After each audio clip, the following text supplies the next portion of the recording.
So Audrey Watters is a writer and independent scholar who focuses on education technology, its politics, and its pedagogical implications. And she's written for a lot of different places, but what's really exciting for her right now is that she's working on her new book, Teaching Machines, which will be published by the MIT Press. And she was also recently a recipient of the Spencer Education Journalism Fellowship at Columbia University. How's it going? It's going pretty good. Thank you. I'm so glad to get to talk to you. Yes, it's fun. It's like a throwback back from when we used to talk more. Great. Well, so I wanted to ask you just kind of what's exciting and on your mind these days?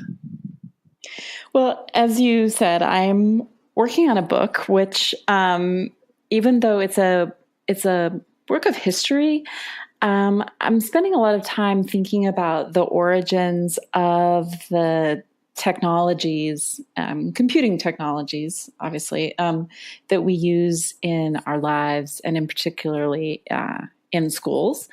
And for me, it's really exciting to do historical work. I've been doing a lot of archival work, going to various libraries and archives and looking through old letters, and just sort of spending time reflecting on our past and thinking more slowly about building ideas for a book.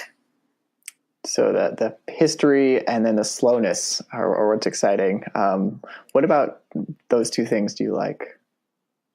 I think one of the things that I think more people have really begun to recognize in the last couple of years, particularly with the fallout surrounding the presidential election in the U.S. and Brexit and other situations, political situations in other countries, are the ways in which both the news cycle, but also the news cycle as filtered and disseminated through social media, just tends to be overwhelming and damaging, I think, and contrary to making us more informed, seems to be leaving a lot of people more confused and more uncertain.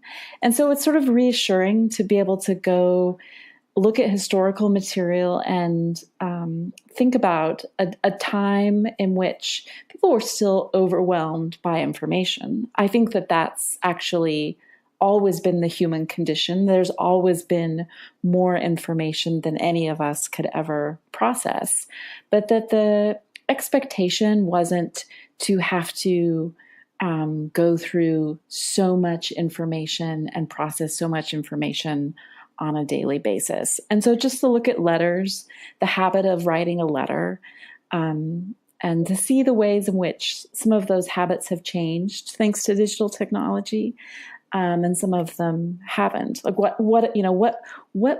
one puts in a letter, knowing that that might be your one chance to communicate with another person for a couple days, for a week, for months, forever. It's very interesting. Then the kinds of things I think that one, let's just say, posts on Facebook. I mean, I can make some guesses, but tell me what's the difference? What's in a letter that you don't post on Facebook? Well, one of the things that I find so striking is, to clarify, I've been looking at letters that are written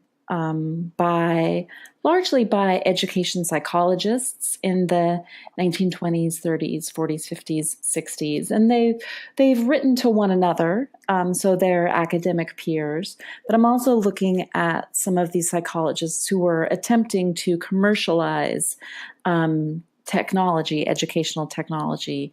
And so they were also writing pitches, if you will, business pitches to companies to get them to sort of buy their idea and manufacture the machine that they'd invented.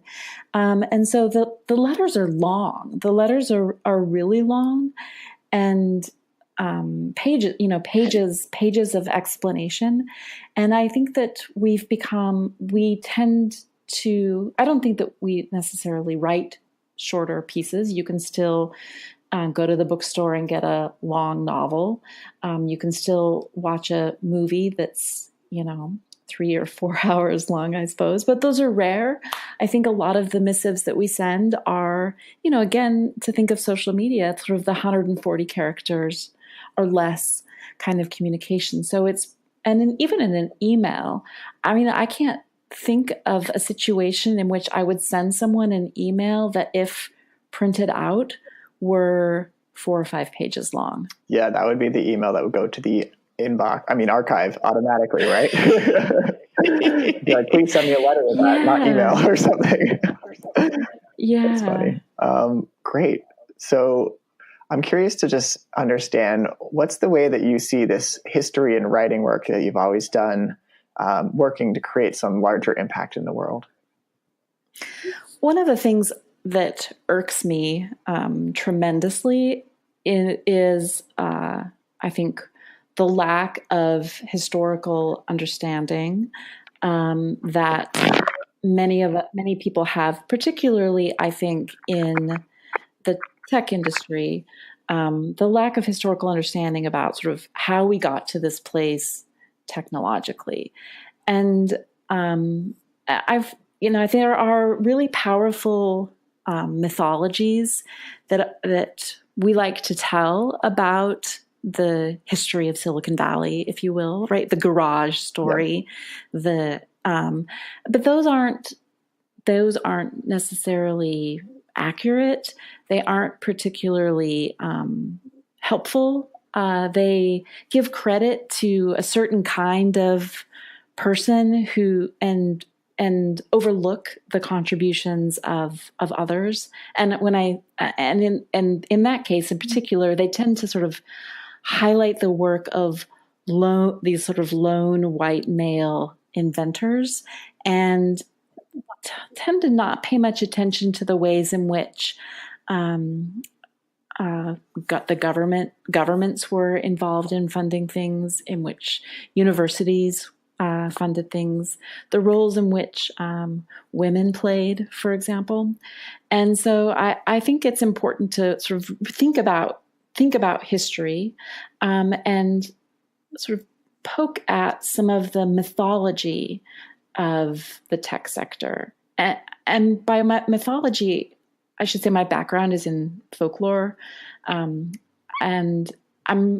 mythology is the sacred stories we tell, right? So the myths are the things that we sometimes use the word myth to mean things that aren't true, but a culture's mythology is actually its most sacred stories, and they're the stories that we don't ask questions about, the stories that we don't really interrogate. And I think it's important, particularly with the political, financial, cultural power of the computing industry right now, to ask better questions about the mythology, to help us guide, I think, the future away from, I think, some of the really damaging things that we're seeing.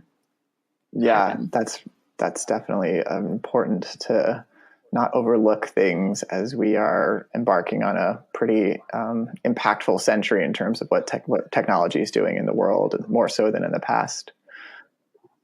So I don't know if more so than the past. One of the things I think about is part of the mythology, I think, that we are so caught up in is this idea that technology is changing faster than it's ever changed before, and that we're struggling to keep up. And I'm not sure that that's true. In fact, some historians have argued that we haven't really seen a lot of technological innovation in the last 40 years, that perhaps the last major technological innovation might have been the personal computer, but really there are other historical periods that we could look to that were transformative and upending in ways that might have occurred more rapidly, right? So the idea of electricity, the rise of pharmaceuticals, a lot of things happened in the 19th century and in the early 20th century, changes in transportation. But Silicon Valley in the tech industry is really invested in this idea that its it's this sort of engine of change that in ways that the world has never experienced change before. And I think it's worth asking if that's necessarily true or if that's necessarily the whole story. Maybe is better. No, I think that's a great thing to discuss. I think personally, I definitely have thought that if you look around at what's happening in the world today, and it does depend how you define something like largest or biggest impact, but I see the spread of the different technologies we've created, not just from the last 40 years, but further back as well, and see some of those things, fossil fuels being burnt at new levels, creating climate change at unprecedented levels, and do think like, oh, this is a century, this is a time where in the next 100 years, things could look worse for us as a species than like 100 years ago. But I'd be interested to hear that. Which is funny. Yeah. I mean, and I think that, when you say things could look worse for us in the future, like that's a very shocking idea, because I think that Americans in particular are really bound up in the idea that everything gets better year after year after year, and that things get better in part because of science and technology.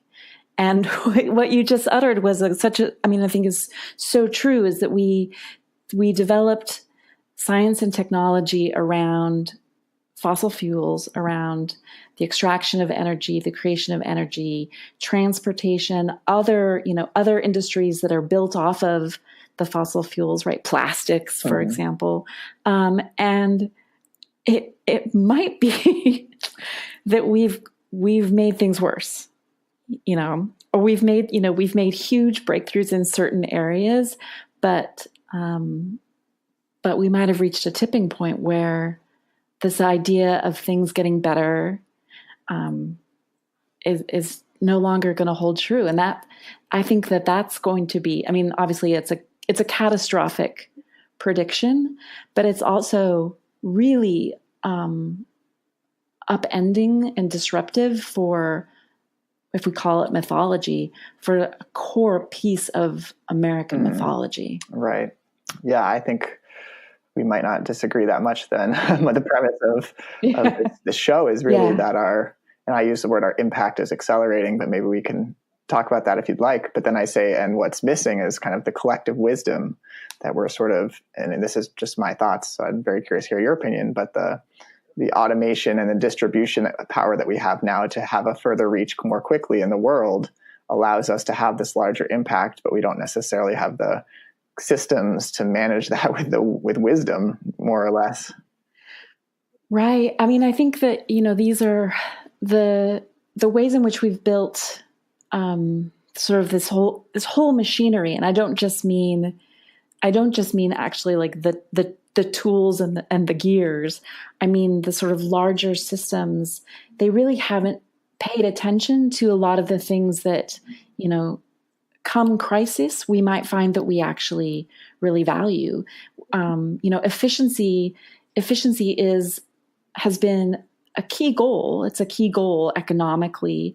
It's been a goal for certain technologies, move things faster, make more money. But efficiency doesn't necessarily honor a kind of equilibrium or even an environment that works for everyone. Efficiency is sort of always had this sort of destructive part of it, but in the because we believed in progress, because we've believed in capitalism, I think we've prioritized efficiency, and I think that we're looking at consequences of our technologies, and that are intertwined with they're intertwined so deeply in all of our cultural beliefs. Yeah. So I wonder if we could kind of take your lens of history and look at one specific example around technology and ethics, because I think again, another mythology that we have today is that tech is sort of in this moral quandary that it hasn't been in the past. But I think even as far back as World War II, you could find very clear examples of this, and probably even further back. But do you have any kind of examples that you'd like to share from there? I have a couple, and I think that I'm glad that we're talking about World War II, because I think you could date the computer prior to World War II, right? We could talk about Charles Babbage and sort of his earlier ideas about building an analytical machine, and people built calculating machines well before World War II, and I'm really interested in some of that history. That's what I'm looking at in some of my book. It's history that runs it's sort of like these early gestures towards computers that didn't quite pan out. But in World War II, I think we can see the birth of the computer. And if you think about, not to sort of, again, I must be stuck on the mythology angle today, but you could think of this as sort of the original sin of computing, is that it is a weapon of war, right? It is the power of computation was used to crack the Germans' codes so that the Allies could better understand and prepare for the German air attacks. And so cryptography and cryptography as a weapon of war and computational cryptography are sort of the origins of computers. But that other older origin in early calculating machines and business machines was also active in World War II. And that's really the story of IBM and IBM's participation in helping the Nazi government identify Jews and round up Jews and get them to concentration camps, to death camps, again, in the most efficient manner possible. This was a big data problem. This was a big data problem that the IBM helped solve, and it helped solve it around creating a census, helping Hitler's government run a census and create machinery to identify who was Jewish. And of course, it wasn't simply who marked Jewish on their census form. It was identifying people who might have been culturally Jewish as well. And so this idea of computers being involved in, I think, in war and in genocide even is old. And I'm not sure that any of the industry has come to terms with what are the ethics around that kind of participation. In fact, I'm pretty confident saying the industry really hasn't. Yeah, it is interesting to see, recently different companies deciding whether or not to work with the military and their employees advocating for it. Right. And then back in the 1930s, I believe IBM actually publicly sort of said, oh, we're not going to be involved in this Nazi operation after, I think, 1940 or something, after they've been involved for 7 or 8 years, but then still worked through their German subsidiary even after that moment of time where they kind of had a PR move. Yeah. And I think that it's so interesting thinking, watching I think the most recent example were Google employees, I think, who were pretty vocal about Google's participation in building artificial intelligence weaponry for the military. And to me, this is why this history really matters, is because the military has, like I said, the military has sort of been the site for the development of a lot of the a lot of these technologies. And it's not as though all of a sudden Google thought, oh, let's see if we can get a military contract, right? Like Silicon Valley wasn't making silicon for breast implants, right? This was the silicon in the silicon chip was about helping to build military technology. I mean, this is what the computer industry is a military industry. So then, from this historic lens and this, just kind of natural questioning the mythology, which in my mind also brings up the ethical questions around an issue. What can we learn from this, World War II moment, or from the history of ethical issues in tech, from your experience? I think that, I think it's hard if it is. Well, let me back up and say, I think one of the things that's important to think about is that when we talk about technology, as I referred to a couple of minutes ago, that we don't just think about the machine.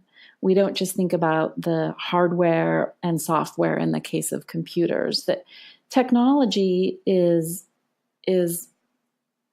embedded in and emerges from culture and from systems and from practices and beliefs. And so you can't, I'm not sure we could just say, well, we'll take Google out of any military contracts and that's sort of solves the problem. Interestingly, if you look at Google has developed, I guess maybe Facebook is a close second.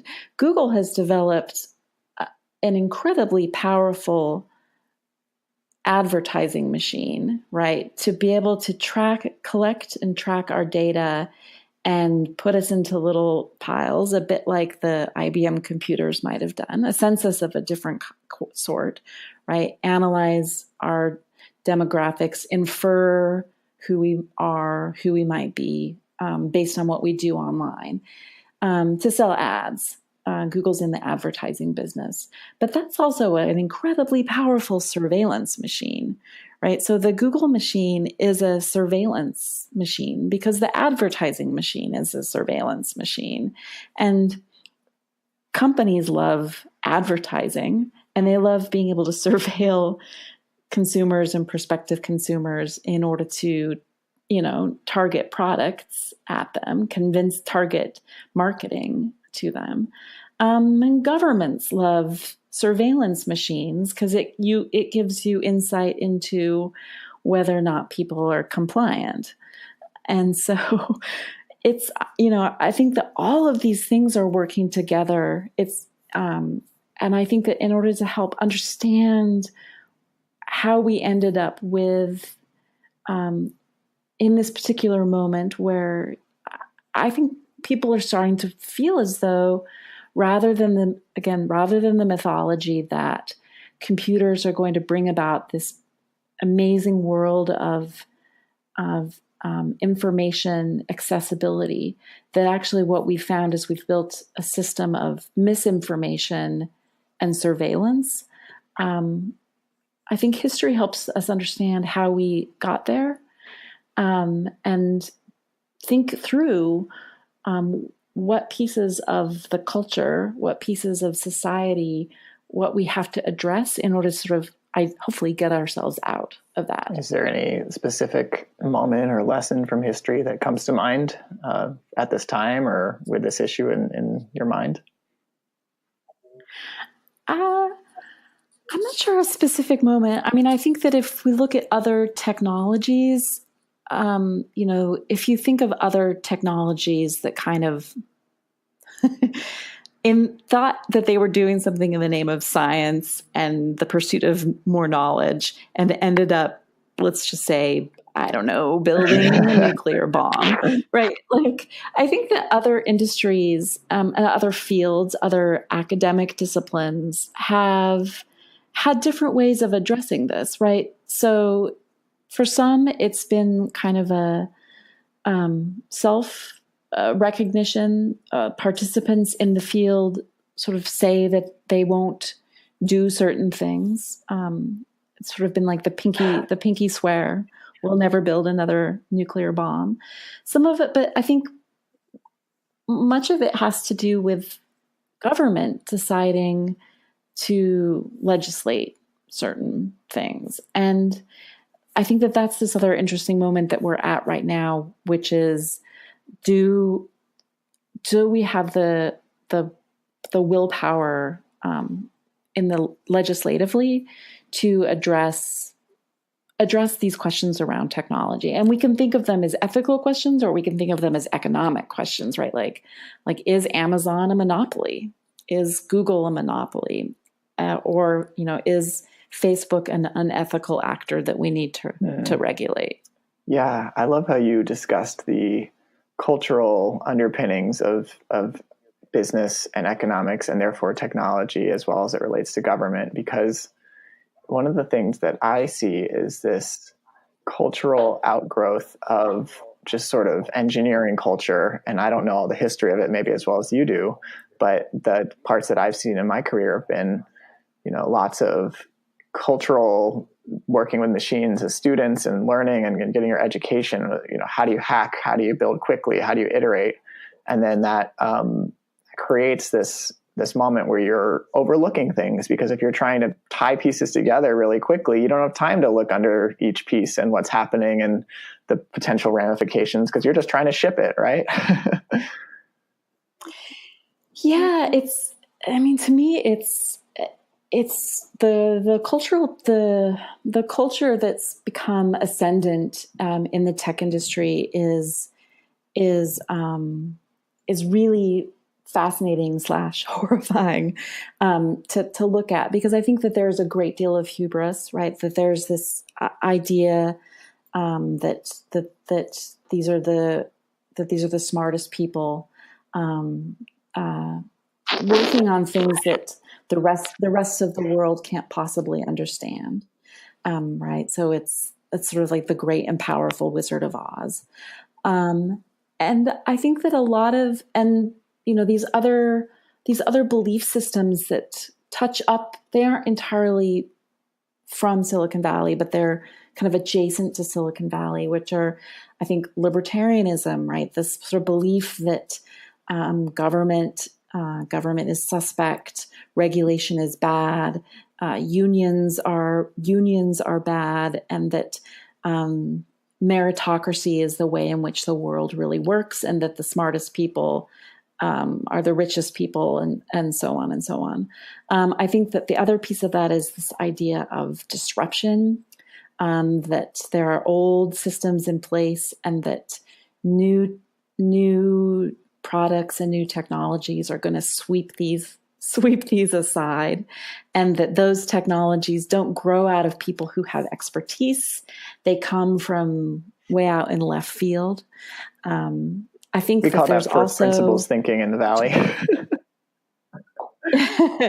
I think that there's also, in general, broadly speaking, in the world right now, there is a real distrust for experts.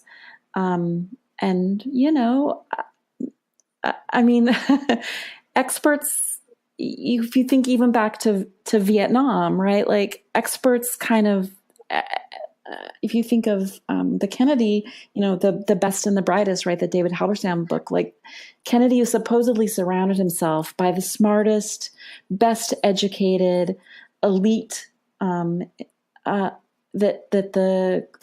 he could find, and yet we ended up in this quagmire. You're referring to I would say the Cuba situation, right? Cuba and Vietnam too. Yeah, this idea that he had surrounded himself by the smartest advisors, and yet we just ended up they didn't pay attention to the right things either. And I think we haven't trusted experts since then. And the Iraq War is a great example of not trusting. I mean, what did the experts tell us, and what did journalists tell us about the Iraq War? The New York Times said that Saddam Hussein surely had weapons of mass destruction, and we don't trust Wall Street anymore because they screwed us over with the mortgage crisis. And we don't trust the church because we've learned that, that of this long history of sexual abuse from priests. So all of the institutions and people don't trust science any longer, right? Like we have people who are, the sort of rise of anti-vaccination, the rise of the flat earthers. It seems like experts are really not valued. And so along comes the stereotypical Silicon Valley programmer who not only doesn't know anything about a particular field that he's decided to, quote, disrupt, but he actually feels like that's his greatest strength. That's what the culture is telling him, that being totally ignorant about, I'll pick an area, education, being totally ignorant about how schools work is actually going to make you the best person possible to be able to, quote, fix schools. Yeah. So the culture and the hubris come together to concoct a perfect storm of just going for things that sometimes don't really need a technical solution. Right. And not ever stopping to think that they're not just that the technological solution is sort of unnecessary, but to think that, other people haven't been thinking about this problem or working on this problem or studying this problem for decades, but that you're going to come along with 8 lines of JavaScript and you fixed it. When you put it that way, it sounds crazy. Maybe 80 lines. Yeah. Well, thanks for sharing a lot about the kind of history of some of these cultural and ethical and economic questions. I'd love to spend a bit of time in talking about you and your connection to all of this. So I was kind of wondering, how did you first get into writing about EdTech? It's, my educational story, is really convoluted. I don't have like a simple sort of linear story, about how I worked my way through school and college and got a job, et cetera. I joke sometimes I'm a serial dropout. I've dropped out. I didn't finish almost any educational program that I entered in. But I've had a bunch of different educational experiences, and as such, really thought a lot, even when I was quite young, about the ways in which these institutions are not natural, but sort of, fourth grade me wouldn't have been like, oh, this is culturally constructed. But even then I recognized that schools functioned in very different ways, depending on who attended them and where they were, and the kinds of things that students learned and the kinds of behaviors that were expected, the kind of work that students and teachers did was very different. And I always thought that was really interesting. And when I was in graduate school, added the technological element to that, thinking about what it meant to teach, and then an expectation in the mid 90s that I was interested in using the web, and that the university I was at was interested in me using, or not interested, they were insistent upon my using a learning management system. And so again, thinking about how technologies play a role. And I had a couple of other little jobs that brought me closer at times to the EdTech industry and to educators who were, the sort of the computer using educators in the 90s. And eventually I started Hack Education because I just knew I had a lot of thoughts about the area that I didn't see other people talking about it the way in which I thought about it. And so I've been really lucky that I've been able to make Hack Education into a job. Definitely sounds like you've had a lot of times where you kind of went left when everyone else is going right if you're dropping out of something. My question though is, That is me. Mary, Mary, quite contrary, my mother used to say. You're self-proclaimed Cassandra of EdTech, who is always seeing things that no one wants to talk about, even if they're true, and saying them. But no, I was question about, just very basic question.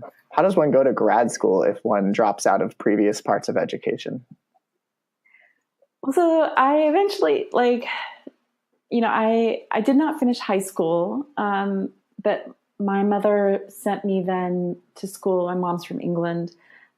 She sent me to school to finish school in England.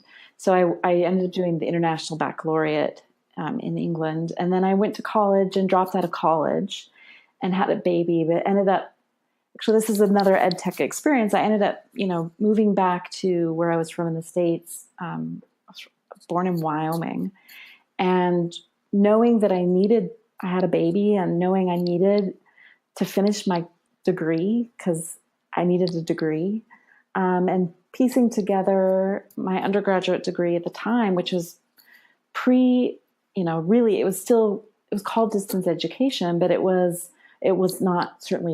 internet based. I took correspondence courses, and I would go to the local community college, and we would all dial into a conference call number and take our classes over the telephone with various satellite schools around the state of Wyoming. And so eventually did finish my bachelor's degree, and then did a master's degree, and then started a PhD, but I didn't finish that either. And I won't ever finish my PhD. Everybody knows PhD. That's the line. I draw the line. Well, that definitely is very interesting. Where I'll take an honorary PhD. Just saying, if anyone's offering, let me know. But only if the school has to have really nice color gowns. I don't want an honorary PhD from a school with got purple and gold or something off. I have standards. Good. That's good to hear. Otherwise, we'd have to end this interview. So then I was curious. You were talking about having a baby and at a young age, and going into a distance learning program and correspondence classes. So that clearly gives you a big kind of perspective and interest in then looking at what role different things could play in that space over time. And I could see how that could get you into writing about that. Yeah, one of the things I remember, hopefully you'll chuckle at this story. One of the things I remember really distinctly was I had to take statistics, and I'd heard that the statistics teacher at the local community college was not a nice guy. So I was like, I'll just do statistics through a correspondence course. And one of the universities in Colorado offered a correspondence course in statistics. And I got this box in the mail of 30 VHS tapes of statistics lectures. And the point was you would listen to the statistics lecture, a 20-minute lecture, and then you would do worksheets, and then you would send the worksheets back to the professor, and they would grade them. And, ideally you could watch all of the videos and do all the worksheets in a sitting. And I remember I'm not particularly mathematical, and I just didn't understand statistics. And I remember my dad saying, well, isn't that awesome though that you can watch them on video? Because if you don't understand, you can just rewind. And I thought, rewinding and playing the same explanation again, I guarantee you does not help me understand statistics, which I always thought was funny when Khan Academy first came out, is that people would say, well, if you don't understand the explanation, you can pause and listen to it again. And I was like, it didn't work on VHS, and I'm sure it's not going to work on YouTube. Yeah. But this idea, and if you think about something like Khan Academy, and you can see these sort of earlier attempts to do precisely that, which is watch a short video, answer some multiple choice questions. If you get the questions right, you can move on to the next video. And this is an idea that education psychologists and education technologists have been building since the 1920s. And to me, it's humorous that we sort of, every generation is like, aha, I invented the ability for students to learn at their own pace. Yeah, once again, things happen in different ways and we keep calling them new, huh? Well, to get a little more on the personal front, I was curious to hear a bit about in your life the role that kind of personal growth or personal change or kind of doing hard work of different sites on the more internal front has played in your life. I think about this a lot, and I think about this in part because, I think one of the themes that's really been predominant in the last, I would say, last Audrey, sorry, just to interrupt. In education, did something start clicking? I started hearing while you were talking like a clicking sound as you were kind of talking before. I don't know if anything's changed on your side. Okay. Yeah. If you're just weird. Twitching your fingers, I don't know if there's anything happening. Maybe not, but I just want to ask. Okay. Sorry. Go ahead. So you were just starting to say about your role, your relationship with personal change. Yeah. So in the last 5 to 10 years, one of the things that has become a really popular theme in education and education technology is some of this conversation around grit and mindsets and having the right sort of frame of mind in order to be able to sort of do the work that's necessary to succeed. And I think a lot about these about this sort of advice, and it always gives me pause because I recognize in my own life that I have had to be quite determined in order to continue with my education. For example, after having a baby, I was widowed quite young. And in fact, in the middle of working on my dissertation. And I think about having to pick up the pieces of really a shattered life and sort of move on. And what are the qualities that I have that have enabled me to do that? But is that something that is sort of replicable? And I think about this a lot because, when I was widowed, my son was only 12, and the death of his father was really different. He experienced, and the consequences of that for him have been really different than the consequences for me. He was really young. It was being 12 sucks already. Middle school is hell under the best of circumstances. And so, how far, what are the pieces that are really about you individually, and what are the pieces that are the missing pieces that society and community can offer to support people forward? And I think that this is something that I think about a lot as someone who is motivated to succeed, works pretty hard to succeed on my own, but recognizing the ways in which having institutional support or not having institutional support make a lot of difference. Having community support or not having community support makes a lot of difference. Having money in the bank account or not, makes a lot of difference. And then the broader sort of socioeconomic world around you. I think I happened to start a blog at a moment in when it was possible still to start a blog and have people find that blog on social media and gain a following. I don't know that if I started Hack Education today, it would be possible. Algorithmically, I don't think my stuff would ever be found on Facebook. If you don't have, I think it's much harder to join Twitter with no followers and to sort of be able to peddle your your historical writing about ed tech. And so I think that there are, I think a lot about what is historical circumstance, what is me being tough, how have I benefited from other people intentionally or unintentionally, from communities that have supported me.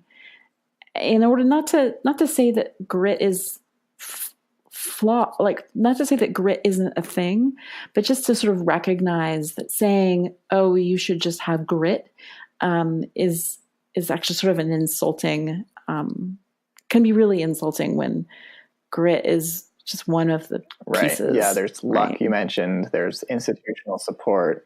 Yeah. And then there's lots of other factors you didn't discuss as well. I mean, I think about this with being a dropout. Like I don't have a high school diploma, but my mom sent me to school in England, and I was able to actually went to a really great school in England and provided me with sort of academic lessons that I wouldn't have received otherwise. And so I've been incredibly privileged academically to sort of with some of the opportunities that I've had that have made me able to overcome sort of some of the bad decisions that I have also made as a student, right? Like I don't have a degree from a really great university. And I don't feel like that is held against me whereas for some people walking in for a job interview, for example, and saying that you had a degree from a for-profit university is something that would absolutely be, held against you. Definitely. Yeah. It really shows kind of the role that just the industry that happens to suit your skills plays in terms of that luck factor again. Was there anything from any of those experiences, being a widow or dropping out of school, becoming a young parent, that you feel like got you interested in these questions around the mythology of history and education and technology, and anything specifically like a personal experience or story or lesson that you could share? I don't know. I mean, I think, I am a person who asks a lot of questions, and I think that that's perhaps by nature, right? I wasn't trained necessarily. I'm sure if my parents I remember actually telling my family that I was dropping out of school, and I remember my aunt saying, I said to her something along the lines of, I thought you'd be proud that I was like navigating my own path. And she was like, we never taught you to think for yourself. And I thought, oh, but you did. Sucks.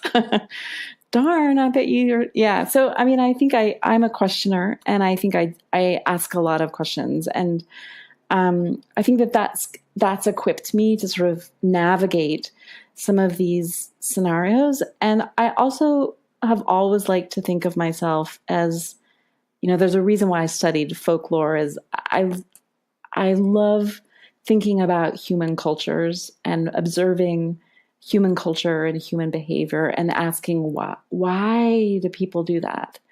And so I think that, thinking about being able to sort of go into any institution, any classroom, any company, and look at it through the lens of an anthropologist is always been really, really interesting to me. And I think it's helped me become a good writer, to be able to look and ask questions about why things ended up a certain way.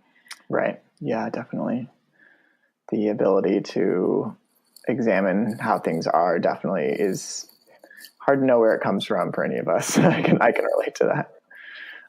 And I think that's really a good place to sort of start to conclude from the kind of long-ranging discussions we were looking back into World War II to the more recent moments in your life, is there anything that as we end, you think is worth somebody thinking about, maybe an action that they could take as they're trying to navigate how to be a leader and what to do in this era where there are a lot of ethical questions about tech or economic questions? I think one of the things that people can be reassured about, actually, even though these questions I think are incredibly daunting, and as we talked about with global climate change, it's easy to sort of get yourself into the sort of apocalyptic moment about it too. It's overwhelming to think about how we're going to get the planet on track to sustain us. But I think that one can take great solace in the idea that you're not the only person thinking about this, and you're not the only person thinking about it now, and you probably aren't the only person, you aren't the first person to sort of recognize that there are problems and that there are many other people now thinking about this, but that there have been many other people thinking about these things historically. And that, I think that it's important to read books. And I say books instead of the internet because I think that there's something about that pace, the slowness of a book, of building a book and writing a book that's worthwhile sitting in and sitting with in this moment in history in particular. But I think but to read broadly and read about things that aren't necessarily, you wouldn't think are immediately pertinent to what you're doing, you can always uncover things that, again, help you ask questions, help you take the world and look at it through a slightly adjusted, slightly different lens. And so, I think that knowing that there are lots of people who think this, who ask questions, and there always have been, and they don't necessarily work in your industry, and they don't necessarily live in your century, but that there's just a rich, rich world of and legacy of human thought that you can turn to sort of help figure out where you need to be. That's a great place to end. In sort of, well, if you consider now a dark time, or you're wondering about progress after this conversation, that there's a lot of other people who have had similar thoughts at very different times and also very similar times. Well, thanks so much for doing this, Audrey. Absolutely. It was great having you. It was great to talk to you, and thank you so much for asking me to participate. So then the one thing about this tool is I just need to stop recording. Let's see.